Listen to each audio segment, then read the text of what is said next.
There's one thing that is often overlooked within any kind of security program, and that is the security culture.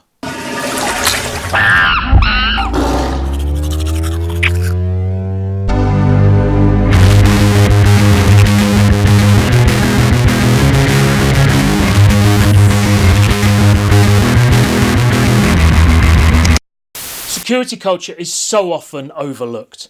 It's something that really needs to underpin any kind of security program because it helps manage it and helps it perform for the long term. Any kind of program is often seen as just a logistics issue of doing activity 1, activity 2, awareness, education, a bit of testing, etc. That's very short-termist. When you have a culture, when you're introducing and trying to engage a company with a culture, you're creating something that is actually going to last potentially for hundreds of years. There is, for instance, a major British high street retailer that has had its culture and values exactly the same since it was founded in the late 1800s. That's because actually the culture doesn't necessarily have to do with the modern thinking or day-to-day environments. It's about a way of thinking. It's about a way that things are done. You could almost think of it as the DNA of an organisation. Now, the benefits of a security culture is one, that it self-polices.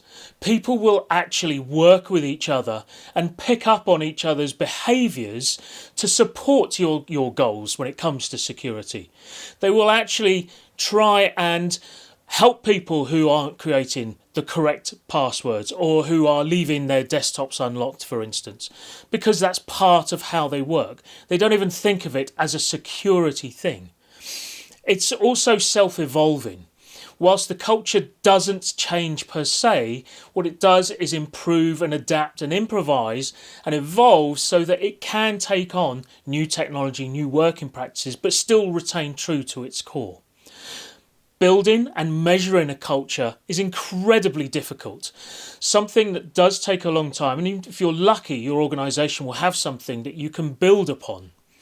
There are companies out there that can help you do this. This one's for you, Kai. But where you start needs to be where you think more strategically, where you think more long term, and where you think about differentiating your behaviours that you're trying to introduce and trying to encourage versus the actual technology or the security message per se.